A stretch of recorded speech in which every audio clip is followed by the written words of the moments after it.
Get ready to succeed using our cutting-edge, high-trust strategies and achieve the success you've always dreamed of both on and off the job. Welcome to Todd Duncan TV.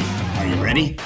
Hey, I want to talk to you about the 3 C's of selling. These 3 C's will do more than anything you probably will ever learn to make an impact and a difference in not only the way you sell, but the results that you get. I remember my first kind of foray into selling professionally. It was after college, and I had the opportunity to get into the mortgage business. Didn't have a plan to do that while in college, but like many of us, we kind of fall into careers. And I learned really early on that some of my sales failure had to do with these 3 C's not being understood by me, not even really at that point being known by me. And as I began to observe kind of how I was getting off to the races in selling, I began to ask questions about why is this happening and why does that person respond that way and why am I not getting kind of that feeling of love and like acceptance. And I began really understanding that there's a science to selling, there's an art to selling.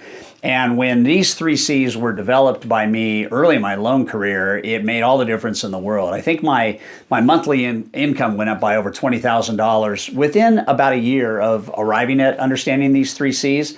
I think that the way that I scaled my business had everything to do with these 3 C's.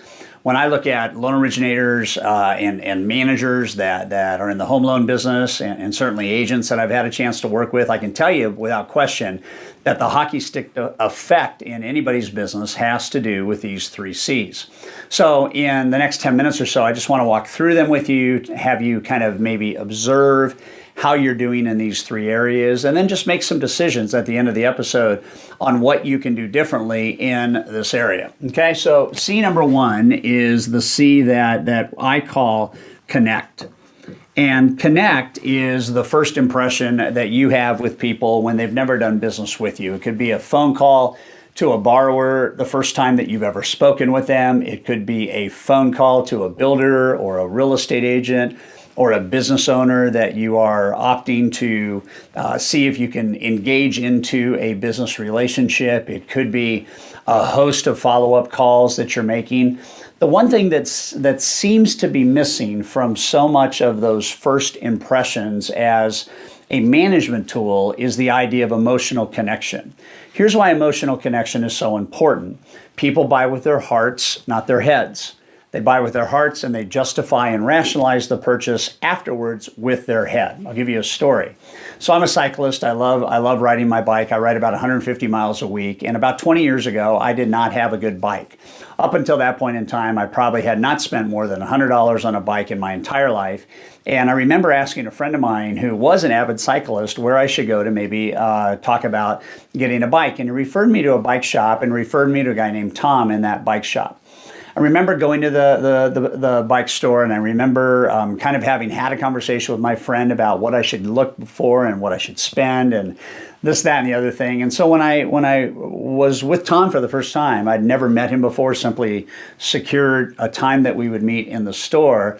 He looked at me and he said, "So you're here for a bike?"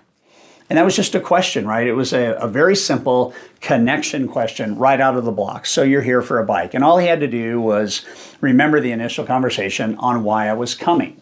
And I said, yeah, as I told you, Bill said that I should come by, and you're the guy apparently in the bike world. And he said, well, I'd like to think that, but people come in here for all different kinds of reasons, and it would be really helpful to know why you are here.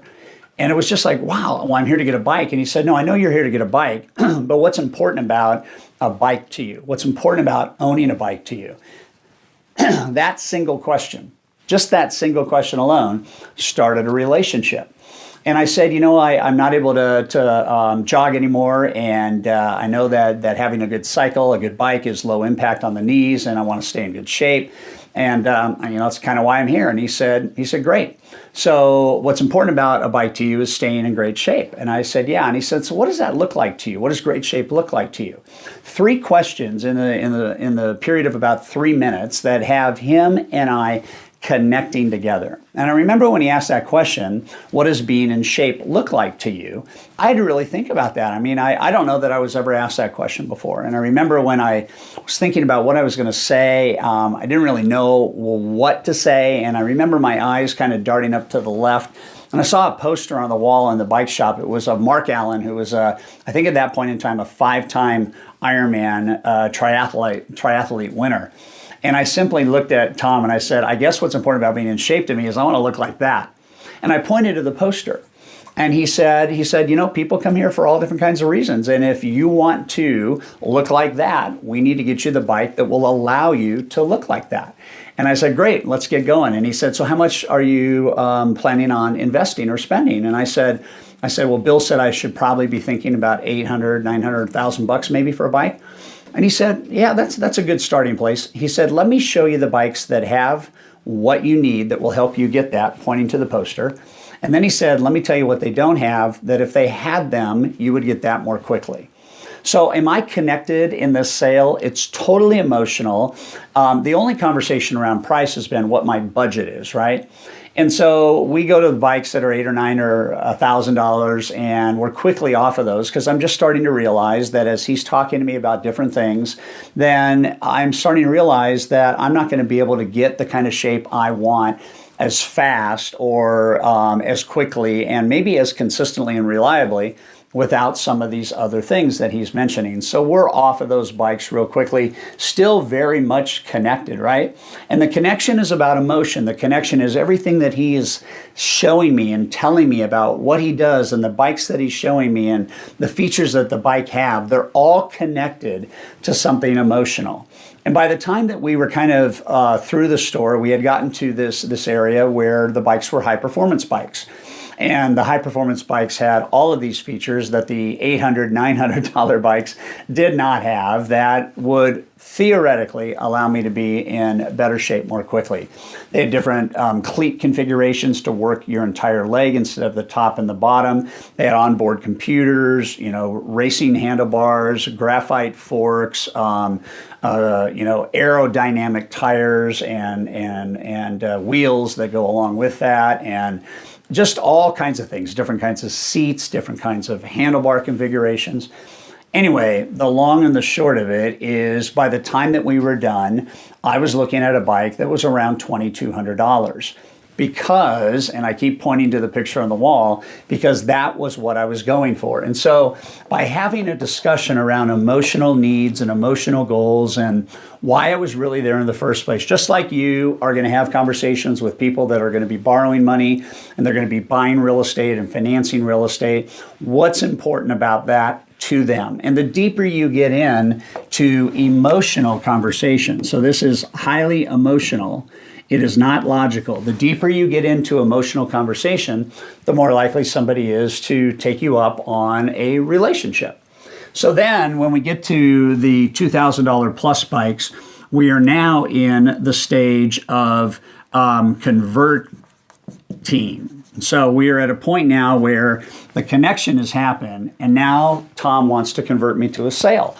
And, truthfully, that's where you're at too. Every time that we have conversations with people that we are connecting with, the ultimate goal is we want to convert them. We want to be in the converting business. We want people to not only say yes to doing business with us, but we want them to mean it. We want them to feel the sheer benefit of doing business with us. We want them to not question why they're doing business with us. We want this converting to be really, really, really deep and real and important. When Tom asked me about if that would work, and we were talking about these bikes that were now north of $2,000, and he kept referencing why and how I would get what I was looking for more quickly and more regularly, that was a conversion dialogue, right? And so when you start to think about connection and you start to think about really what's happening, people are spending an awful lot of money to buy and finance real estate. And there's emotional stuff attached to that. And the deeper you are in the emotional conversation, the higher and the more likely you are to be able to convert. The more you're able to connect with them uniquely and in a differentiated way, the more likely you are to convert. If you move from doing loans to being a home loan strategist, that decision in branding will move you from connecting to converting, all right? If I'm going to help you develop a real estate acquisition strategy instead of sell you a home or help you buy a home, okay, that is uniquely going to impact the connection and the conversion dialogue. So I want to look and package myself uniquely and differently. I want to dive into the emotion more quickly. We have families and heartbeats behind the transactions that we're involved in on a regular basis. So the more that we have conversation around that, obviously, the better off we're going to be.